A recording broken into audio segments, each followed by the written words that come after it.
Kita akan belajar tentang komposisi dan golongan darah. Tahukah kamu, volume darah manusia berjumlah kurang lebih 8% dari total berat badan manusia, yaitu sekitar 4,5 sampai 5,5 liter. Darah pada tubuh kita tersusun atas 55% plasma darah dan 45% sel-sel darah. Nah, volume darah yang banyak itu terdiri dari apa aja ya? Kita bahas satu persatu komponen penyusun darah manusia. Pertama, plasma darah. Plasma darah pada tubuh kita tersusun atas 90% air dan 10% sisanya berupa zat-zat yang terlarut di dalamnya, seperti protein, garam-garam atau ion, nutrisi, hormon, karbon dioksida, dan sampah nitrogen. Air pada plasma darah digunakan untuk melarutkan zat-zat lain. Selanjutnya ada nutrisi seperti glukosa, asam amino, dan asam lemak. Nutrisi ini berguna untuk cadangan makanan di dalam sel dan molekulnya dapat diuraikan lagi. Berikutnya, protein. Ada beberapa jenis protein yang ada di dalam plasma darah dengan fungsi yang beragam. Ada albumin untuk mempertahankan keseimbangan air dalam darah dan jaringan, serta dapat mengatur volume darah. Kemudian, globulin untuk membentuk antibodi yang berguna untuk kekebalan tubuh, fibrinogen berperan dalam proses penggumpalan darah, lisin menghancurkan atau memecah antigen, presipitin untuk mengendapkan antigen, antitoksin untuk menetralkan racun, dan opimisin untuk memacu sifat fagosit pada leukosit. Komponen dalam plasma darah selanjutnya adalah garam-garam atau ion, seperti natrium, kalium, kalsium, magnesium, klorida, dan bikarbonat, yang berguna untuk menyeimbangkan tekanan osmosis, mempertahankan pH atau buffer fungsi saraf dan otot, serta mengatur permeabilitas membran sel. Ada karbon dioksida yang merupakan hasil respirasi sel dan dibawa ke paru-paru untuk dibuang. Kemudian hormon yang akan mempengaruhi aktivitas organ yang dituju. Dan sampah nitrogen sebagai hasil metabolisme yang akan diekskresikan ke ginjal. Selain plasma darah, darah juga mengandung sel-sel darah. Pastinya teman-teman tahu kan ada sel darah apa saja? Pertama ada sel darah merah atau eritrosit, berikutnya ada sel darah putih atau leukosit, dan ada keping darah atau trombosit. Kita bahas lebih lanjut. Pertama, sel darah merah eritrosit. Eritrosit dalam tubuh kita jumlahnya sangat banyak, mencapai 99% dari total darah. Eritrosit berbentuk bikonkav, tidak mempunyai inti sel sehingga tidak dapat hidup dalam waktu yang lama. Eritrosit berwarna merah karena mengandung hemoglobin. Tahukah kamu apa itu hemoglobin? Hemoglobin merupakan molekul kompleks dari protein globin dan molekul besi hemin yang berperan dalam pengikatan oksigen dan karbon dioksida. Eritrosit ini hanya berumur sekitar 120 hari. Eritrosit yang telah mati akan dirombak di hati menjadi bilirubin dan biliverdin atau zat warna empedu. Zat besi hasil perombakan tersebut kemudian dikirim ke hati dan limpa untuk digunakan dalam pembentukan eritrosit baru. Tiap 1 mm kubik darah pada laki-laki mengandung 5 juta sel darah merah, sedangkan perempuan memiliki kurang lebih 4 juta sel darah merah per milimeter kubik. Kemudian ada sel darah putih leukosit. Leukosit memiliki inti sel sehingga dapat bertahan hidup berbulan-bulan. Tidak punya hemoglobin sehingga tidak berwarna merah. Dapat bergerak ameboid, artinya gerakan sitoplasmanya memanjang sehingga sel akan bergerak perlahan. Leukosit berbentuk tidak tetap dan dapat menembus dinding pembuluh darah. Leukosit ini diproduksi di sumsum merah, limpa, dan kelenjar getah bening. Jumlah leukosit sekitar 7.000 sel per milimeter kubik darah. Berdasarkan karakteristik sitoplasmanya, sel darah putih dibagi menjadi dua kelompok.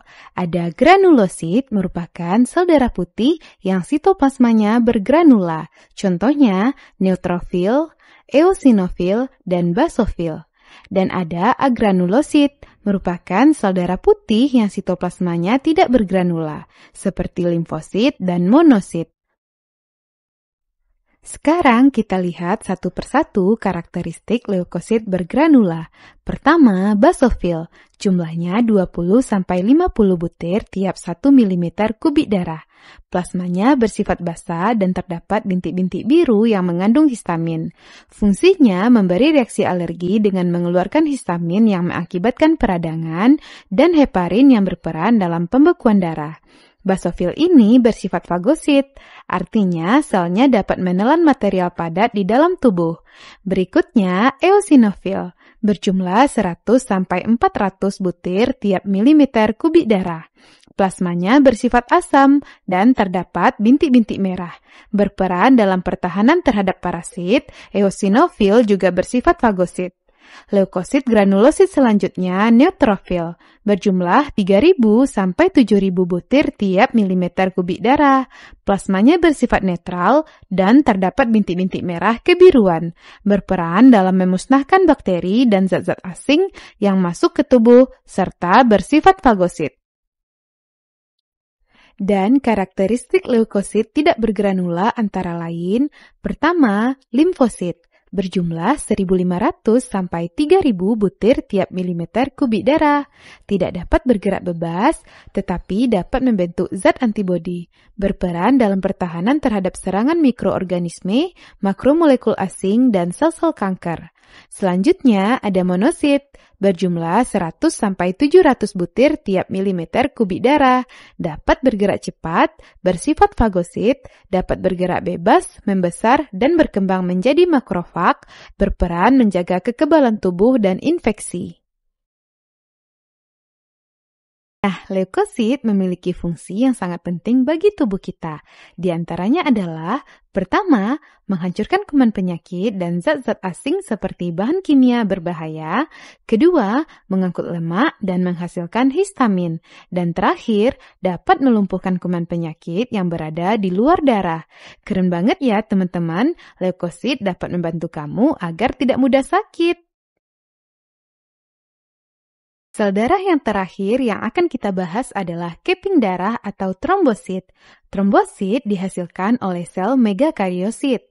Berukuran lebih kecil dibandingkan sel darah lainnya, tidak memiliki inti, sehingga trombosit berumur pendek hanya sekitar 10-12 hari, dan bentuknya tidak beraturan. Trombosit tidak memiliki warna atau bening. Jumlahnya sekitar 200.000-400.000 tiap milimeter kubik darah. Terakhir, trombosit berperan penting dalam proses pembekuan darah. Saat terjadi luka atau cedera, pembuluh darah kita bisa rusak dan dapat menyebabkan pendarahan. Akibatnya, tubuh kita akan mengaktifkan serangkaian proses pembekuan darah atau hemostasis. Ketika terjadi luka dan darah keluar, maka trombosit pecah dan mengeluarkan enzim trombokinase yang merupakan zat anti-hemofilia. Enzim trombokinase akan menghasilkan protrombin. Selanjutnya, protrombin dengan bantuan ion kalsium dan vitamin K akan berubah menjadi trombin. Dan trombin akan mengubah fibrinogen menjadi benang-benang fibrin. Akhirnya, darah yang keluar dapat dibendung dengan cara membekukan sel darah pada bagian yang luka. Nah, teman-teman, meskipun semua jenis darah tampak sama, tetapi kandungan proteinnya sangat beragam. Apabila ada protein asing yang tidak sesuai masuk ke tubuh kita, maka tubuh akan menyerang dengan cara penggumpalan atau aglutinasi. Protein asing ini disebut juga dengan antigen atau aglutinogen yang terdapat di dalam eritrosit. Di dalam tubuh kita juga terdapat zat penolak antigen yang disebut antibodi atau aglutinin yang terdapat di dalam plasma darah. Karena penting dan uniknya komposisi darah ini, pada tahun 1900, Karl Landsteiner, seorang ahli patologi, melakukan penelitian dan berhasil menemukan perbedaan aglutinogen dan aglutinin yang terkandung dalam darah manusia, sehingga dikemukakan sistem darah ABO yang membedakan darah menjadi 4 golongan. Pertama, golongan darah A. Darah yang eritrositnya mengandung aglutinogen A, sedangkan plasma darahnya mengandung aglutinin beta atau anti B. Kedua, golongan darah B. Darah yang eritrositnya mengandung aglutinogen B, sedangkan plasma darahnya mengandung aglutinin alfa atau anti A. Ketiga, golongan darah AB. Darah yang eritrositnya mengandung aglutinogen A dan B, sedangkan plasma darahnya tidak mengandung aglutinin. Terakhir, golongan darah O.